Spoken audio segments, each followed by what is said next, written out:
क्या आपको पता है कि जैसे हम इंसान अपने साथी या करीबी के मर जाने पर दुख जताते हैं, उसी तरह जानवर भी अपने साथी के मरने पर दुख मनाते हैं। और न सिर्फ ये जानवर दुख मनाते हैं, बल्कि इनमें से कुछ जानवर तो ऐसे भी हैं जो सालों तक उस जगह पर आते हैं जहां उनके साथी ने प्राण त्यागे होते हैं। तो दोस्तों, कौन से हैं वो जानवर जो अपने साथी के मरने का दुख बर्दाश्त नहीं कर पाते, और क्या है इन जानवरों के दुख जताने का तरीका? अगर आप भी जानना चाहते हैं तो इस वीडियो में हमारे साथ अंत तक बने रहिएगा। तो चलिए बिना टाइम वेस्ट किए हुए स्टार्ट करते हैं। पेंगुइन्स दुनिया के सबसे अधिक तूफानी समुद्र और बर्फ के बड़े बड़े तैरते पहाड़ों से घिरा अंटार्कटिका का मौसम बहुत ही ज़्यादा सख्त है। यहाँ तापमान -40 डिग्री सेंटीग्रेड तक पहुँच जाता है और हवा 40 मीटर पर सेकंड की रफ्तार से चलती है। ऐसे में यहाँ रहने वाले पेंगुइन्स के लिए जीवन यापन करना बहुत ही ज़्यादा कठिन हो जाता है, लेकिन कुदरत ने इन्हें पंख दिए हुए हैं जो इन्हें इस कठिन मौसम में रहने में मदद करते हैं। ये पंख इन्हें गर्म रहने में मदद करते हैं, जिस वजह से इन्हें ठंड का एहसास कम होता है। खुद को ठंड से बचाने के लिए और अपने आप को गर्म रखने के लिए पेंगुइन्स ग्रुप में रहते हैं और ठंड लगने पर ये एक दूसरे से सट कर खड़े हो जाते हैं। लेकिन इस दौरान यहाँ जो पेंगुइन सबसे बीच में खड़े रहते हैं वो तो ठंड से बच जाते हैं, लेकिन जो साइड में खड़े रहते हैं उन्हें तूफानी हवाओं का सामना करना पड़ता है। और इसी वजह से ये पेंगुइन्स थोड़ी थोड़ी समय में अपनी पोजीशंस को चेंज करते रहते हैं। यानी कि जो किनारे पर खड़ा है वो कुछ समय बाद बीच में चला जाता है और जो बीच में है वो किनारे पर। लेकिन इस प्रोसेस में जो पेंगुइन्स के छोटे बच्चे होते हैं वो मर जाते हैं, कई बार सर्दी की वजह से, तो कई बार कुछ बड़े पेंगुइन्स के पैरों के नीचे दबकर। यहाँ आप देख सकते हैं कि पेंगुइन का जो बच्चा मरा पड़ा है वो असल में सर्द तूफान की वजह से मारा गया है। लेकिन जब इसकी माँ को इसके मरने का पता चलता है तो वो भी इंसानी माँओं की तरह ही अंदर से दुखी हो गई है। वो सबसे पहले अपने बच्चे के पास जाती है और उसे उठाने की कोशिश करती है, लेकिन इनके हाथ विकसित नहीं होते, जिस वजह से अपने कलेजे के टुकड़े को अपने दिल से नहीं लगा पाती और इसी वजह से वो रोना शुरू कर देती हैं। आप यहाँ एक माँ की दर्द भरी आवाज़ को सुन सकते हैं। इस माँ पेंगुइन को रोता देखकर एक दूसरी मादा पेंगुइन उसके पास जाकर उसका दुख बांटने के लिए खड़ी हो जाती है। दोस्तों, इसी तरह से सभी पेंगुइन्स अपने साथी के मरने पर अपना दुख प्रकट करते हैं। लंगूर दोस्तों, लंगूर बंदरों की एक प्रजाति है जो आपको ज़्यादातर अपने ही देश भारत में देखने को मिल जाएंगे। इन्हें बहुत ही ज़्यादा खतरनाक माना जाता है, लेकिन इनमें फीलिंग्स बिल्कुल इंसानों की तरह होती है। इनकी फीलिंग्स को टेस्ट करने के लिए एक बार साइंटिस्ट की एक टीम ने लंगूर की तरह दिखाई देने वाले बेबी रोबोट मंकी को बनाया। उन्होंने इस नकली लंगूर की आंखों में कैमरा फिट कर दिया और फिर उसे ले जाकर ऊंचाई वाली जगह पर रख दिया। थोड़ी देर बाद लंगूर का एक ग्रुप उस जगह पर आता है जिसमें से एक मादा लंगूरनी उस बेबी रोबोट मंकी के पास पहुंचकर उसे उठाने की कोशिश करती है, लेकिन तभी उसकी हाथों से वो बेबी रोबोट मंकी फिसल कर नीचे गिर जाता है।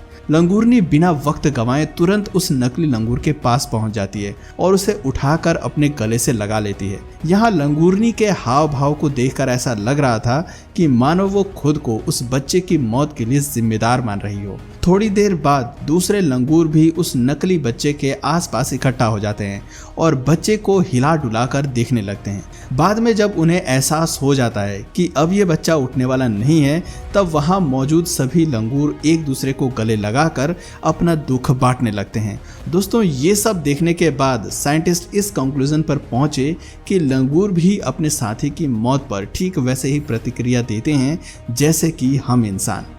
पायलट व्हेल दोस्तों, पायलट व्हेल दिमागी रूप से काफ़ी विकसित होती हैं। रिपोर्ट्स के मुताबिक एक पायलट व्हेल का दिमाग इंसानी दिमाग के कंपैरिजन में 2 गुना ज़्यादा बड़ा होता है और शायद यही वजह है कि इनमें पाई जाने वाली कुछ फीलिंग्स काफ़ी चौंका देने वाली होती है। कहा जाता है कि अगर एक पायलट व्हेल का साथी मुसीबत में होता है तो वो उसे बचाने के लिए हर संभव कोशिश करती है, लेकिन अगर किसी वजह से इनका कोई साथी मर जाता है तो ये भी शोक मनाती हैं। पायलट व्हेल पर किए गए स्टडी के मुताबिक पायलट व्हेल अपने साथी के मौत पर शोक मनाने के लिए समुद्र के किनारे इकट्ठा होकर एक दूसरे का दुख बांटती हैं। यहाँ आप देख सकते हैं कि पायलट व्हेल अपने मरे हुए बच्चे को अपने साथ ले जा रही है। यहाँ उसे अभी भी विश्वास नहीं हो रहा कि उसका बच्चा उसे छोड़कर जा चुका है, इसलिए वो बार बार अपने बच्चे का मुंह खोलने की कोशिश कर रही है।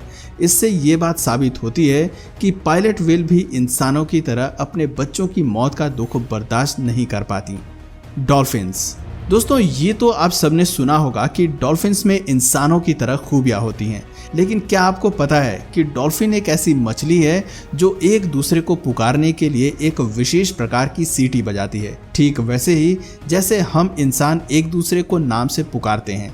इससे भी ज़्यादा इंटरेस्टिंग बात यह है कि डॉल्फिन शरीर के आर पार देख सकती हैं। जी हाँ, ये हमारे जैसे मैमल्स के लंग्स और स्केलेटन आदि को आसानी से देख सकती हैं। वैज्ञानिकों का तो ये भी मानना है कि डॉल्फिन में इंसानों की तरह भावनाएं पाई जाती हैं और ये भी अपने करीबी के मरने पर दुख व्यतीत करती हैं।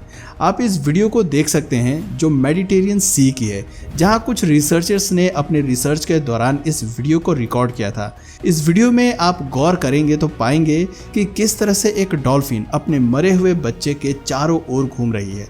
इस डॉल्फिन को देखकर ऐसा लग रहा है मानो वो अपने बच्चे को उठाने की कोशिश कर रही है। दोस्तों, कहा जाता है कि एक डॉल्फिन अपने मरे हुए बच्चे को कई दिनों तक अपने मुंह में दबाकर इधर उधर घूमती रहती है। दरअसल वो अपने बच्चे को अपने से दूर नहीं करना चाहती। वो इस उम्मीद में रहती है कि शायद उसका बच्चा वापस से जिंदा हो जाए। एलिफेंट्स। दोस्तों, जानवरों में हाथी की याददाश्त सबसे अच्छी मानी जाती है।